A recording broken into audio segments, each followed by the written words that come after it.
Praise the Lord. സ്നേഹമുള്ളവരെ, ജെറമിയ 15:19 കർത്താവ് അരുളിച്ചെയ്യുന്നു, വിലകെട്ടവ പറയാതെ സദ്വചനങ്ങൾ മാത്രം സംസാരിച്ചാൽ നീ എൻ്റെ നാവ് പോലെ ആകും. യാക്കോബ് ശ്ലീഹ 3:2 യാക്കോബ് ശ്ലീഹ പറയുന്നുണ്ട്, നാം എല്ലാവരും പല വിധത്തിൽ തെറ്റ് ചെയ്യുന്നു. സംസാരത്തിൽ തെറ്റുവരുത്താത്ത ഏവനും പൂർണ്ണനാണ്. തൻ്റെ ശരീരത്തെ മുഴുവൻ നിയന്ത്രിക്കാൻ അവന് കഴിയുന്നു. നാവ് തീയാണ്, അത് ദുഷ്ടതയുടെ ഒരു ലോകം തന്നെയാണ്.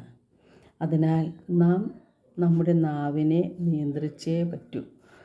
നാം പൂർണ്ണത പ്രാപിക്കാൻ ആഗ്രഹിക്കുന്നുവെങ്കിൽ നാം ആദ്യം ചെയ്യേണ്ടത് നമ്മുടെ നാവിനെ നിയന്ത്രിക്കുകയാണ്.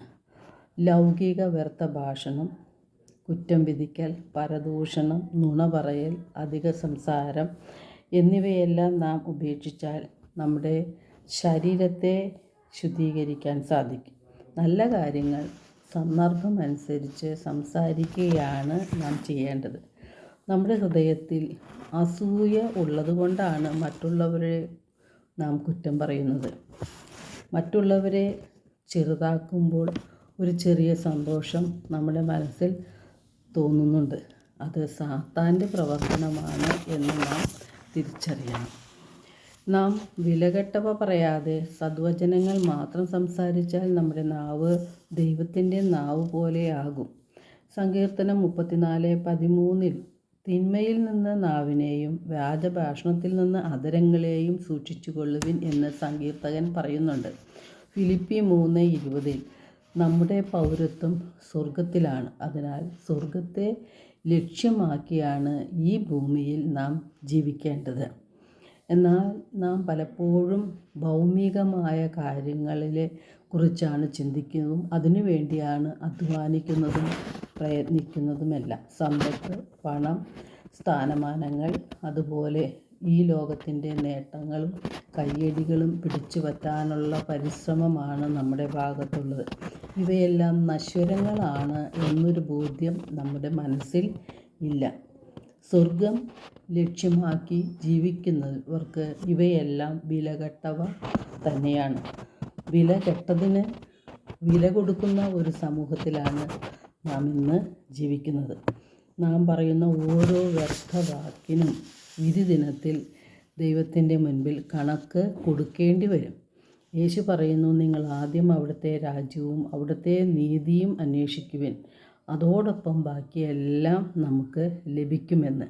സ്വപുത്രനെ പോലും ഒഴിവാക്കാതെ നമുക്ക് നൽകിയ ദൈവം നമുക്ക് ആവശ്യമുള്ളതെല്ലാം തക്ക സമയത്ത് നൽകുക തന്നെ ചെയ്യും.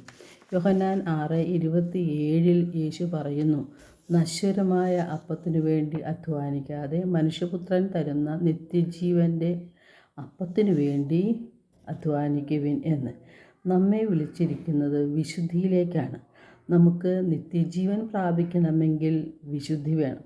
അതുകൊണ്ട് നമ്മിൽ ഭൗമികമായിട്ടുള്ളതെല്ലാം അസന്മാർഗികതയും അശുദ്ധിയും ദുർവിചാരങ്ങളും ദ്രവ്യാസക്തിയും ദുഷ്ടതയും അശുദ്ധ ഭാഷണവും അഹങ്കാരവും അസൂയയും വിദ്വേഷവും എല്ലാം നാം ഉപേക്ഷിക്കണം. പഴയ മനുഷ്യനെ അവൻ്റെ ചെയ്തികളോടെ നിഷ്കാസനം ചെയ്യണം, പുതിയ മനുഷ്യനായി മാറണം.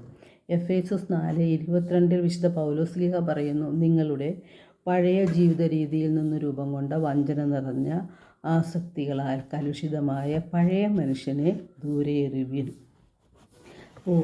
നമ്മുടെ ഹൃദയത്തിലാണ് മാറ്റങ്ങൾ വരേണ്ടത്. ജോയേൽ 2:13 ജോയേൽ പ്രവാചകനിലൂടെ കർത്താവ് അരുളിച്ചെയ്യുകയാണ്, നിങ്ങളുടെ ഹൃദയമാണ് വസ്ത്രമല്ല കീറേണ്ടത് എന്ന്.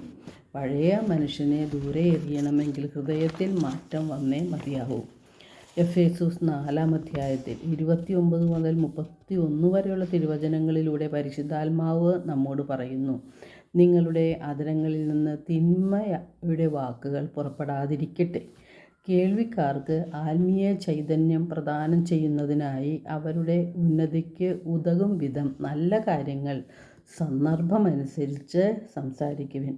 രക്ഷയുടെ ദിനത്തിനു വേണ്ടി നിങ്ങളെ മുദ്രിതരാക്കിയിരിക്കുന്ന ദൈവത്തിൻ്റെ ആത്മാവിനെ വേദനിപ്പിക്കരുത്.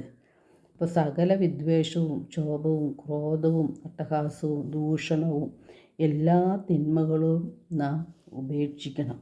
ഇവയെല്ലാം നാം ഉപേക്ഷിക്കുമ്പോഴാണ് പഴയ മനുഷ്യനെ ദൂരെ എറിയുവാനായിട്ട് നമുക്ക് സാധിക്കുന്നത്.